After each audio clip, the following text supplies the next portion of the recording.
you said before. You explained a little bit about what Grace Hopper was doing. Yes. Could you explain that again?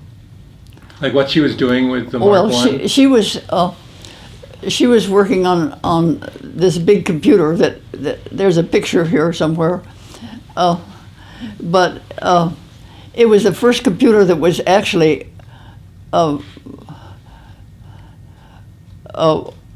in the Navy, and she was assigned to programming it so they could aim the guns with the radar.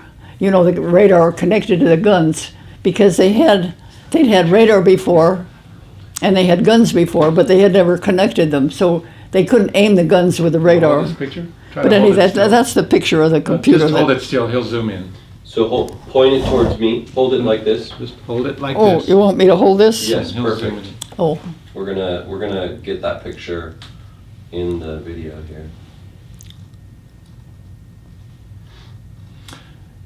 So she helped program the computer to do the battleship guns yes, and connect it to the radar. right. And when the war was over, she went into some high-tech manufacturing companies, and where they developed the small items for a computer. I mean, she stayed as a member of the Navy, and she eventually went to Washington, D.C., but she did work with, if I still had those papers, could tell you who she worked for, but... Repeat the story that you said before the camera was on about what she did for your wedding.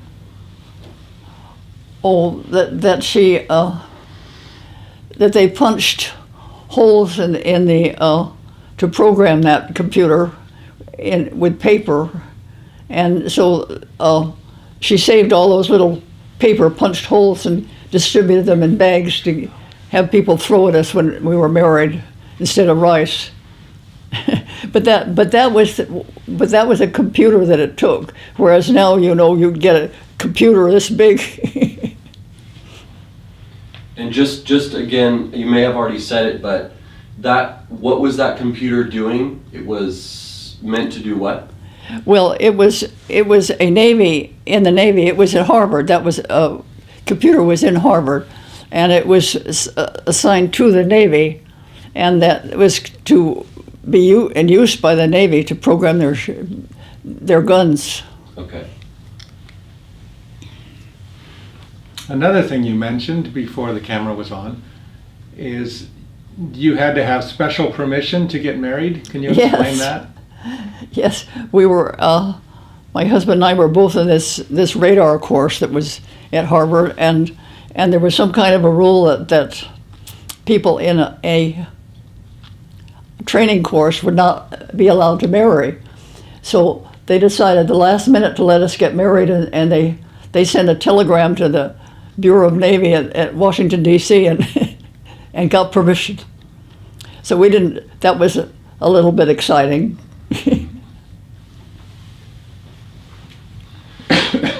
Ms. Grabert, you lived through some other conflicts that occurred after World War II, such as the Korean War and the Vietnam War, and then currently there's the Iraq and Afghanistan wars. I'm wondering if you have opinions on how those might have been different, how you or how other people might have viewed those differently from World War II? Do you have any opinions on that? Well, I think that all those wars were not started by their attacking our country. I think all those wars, we decided that we could do something by getting into them.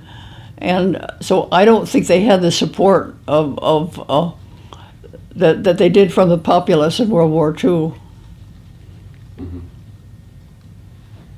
I remember something you told me in the past about worrying about Dad being called up for the Korean War. Can you explain that? Yes, if he had stayed in service, if he'd stayed in the Navy, he probably would have gotten called up. I had some friends who had husbands who were in the war at the end of World War II, and they were called up for the Korean War. And I didn't want him to. Let's see, I can't remember. Yes, I think Janet was born, and I think I was probably expecting you. And he was in the reserve, and you wanted him... Yes, he was in the reserve, and he resigned from the reserve. But when I resigned, I just resigned. I didn't ever get in the reserve. So we're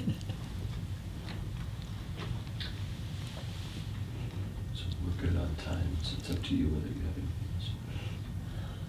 All of my questions have been answered, but is there anything else you would like to add or talk about? Why? I can't think of anything. Can you, Bill?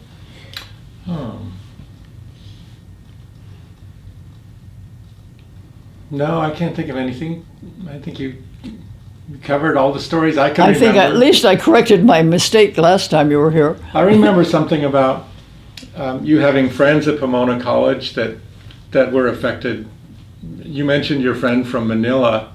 Oh, yes. I thought you had another friend from China that was also very close to what was happening. Well, I think that I was aware of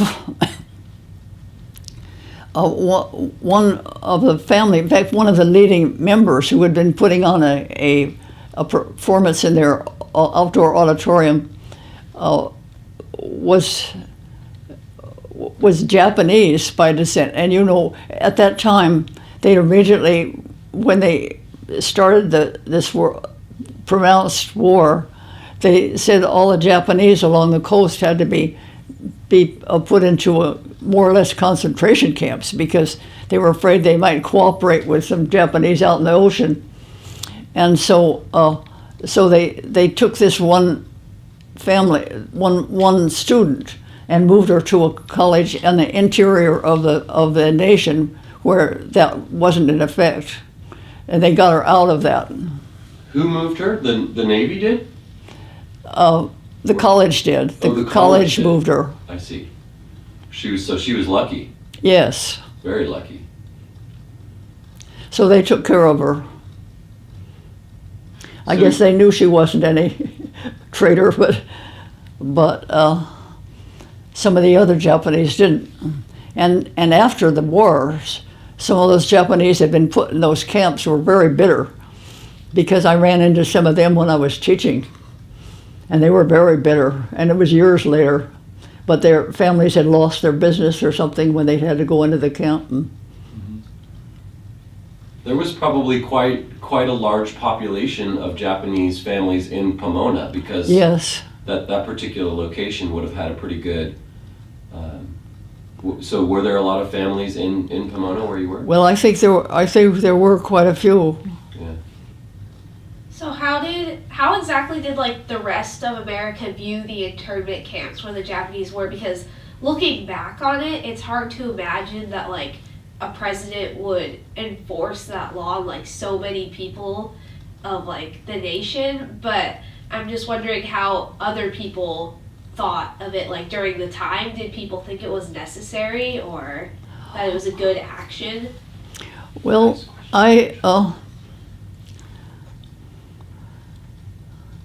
guess I at the time I guess I agreed with it. I guess that, you know, they'd scared me enough to think that maybe they would attack our West Coast.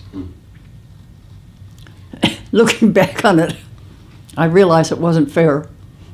But at the time it seemed like it was something that had to be done. Do you remember any discussions of people saying this is the wrong thing to do, or did everyone you knew agree that it was okay? Well, I can't remember any long discussions. It was just accepted. Just accepted it, yeah. In fact, there was a vacant lot across from my parents' home, and right in the middle of the vacant lot, they've had this big sign about Japanese reporting to so-and-so. So it was being done. There was a sign. Can you say anything more about that? I'm very curious about that. They posted a sign telling the Japanese that they needed to report. Well, I don't remember the sign exactly. Actually, I pulled it out and saved it, but Oh wow. but I don't know where it is now. I don't know whether I've got it somewhere in the garage or whether I threw it away. But You knew that it was historic. yes.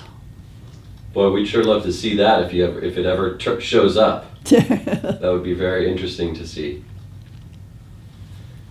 Okay, I will if I find it. Great. Didn't you tell us something about a Japanese Oh yeah. guy visiting her? Oh yeah. Kind of interesting. Your mother, she had boarders in her house. And didn't the emperor come to visit once? Oh yes.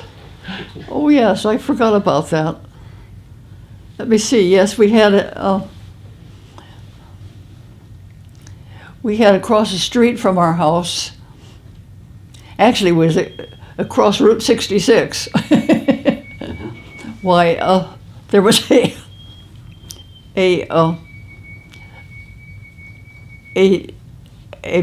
building that was kind of made into a small college to study different religions. And, Theological school. yes, theological school. And my mother had a roomer in her front bedroom because she was alone there for quite some time. And this roomer was connected with the Emperor of Japan. And so when his brother, I think it was his brother, not the Emperor, who came. Well, I thought it was his son. Oh, it was his son, okay, Who was the as current a relative. emperor. Yeah, came to visit. Why the rumor that my mother wanted to have a dinner for him, so she used the rumor used my mother's dining room to entertain the brother of the Emperor of Japan. Or the son. Or the son, yes. Wow. So he is the current emperor of Japan, Akihito. Wow. That's pretty remarkable. But didn't you tell me that the rumor, the person living in the house was being considered as a potential wife? Oh, yes. So she was being checked out by the royal family. As a potential wife for the son of the emperor. Yes. Yes, but she didn't make the cut. She didn't make the cut. No. It didn't go so well. But that was not during the war. That was sometime afterward. Obviously. Yeah. That was probably in the 1950s or maybe even 60s. I really don't know, Bill. In fact, I'd forgotten it entirely till you just reminded me. Yes. You can make some closing remarks. Just say thank you. Okay, well, I guess that concludes our interview. We just wanted to thank you again, especially for doing this a second time. We really appreciate it. And we're really excited that this is going to be documented because your story is really interesting. So thank you. Oh, well, you're very welcome. And I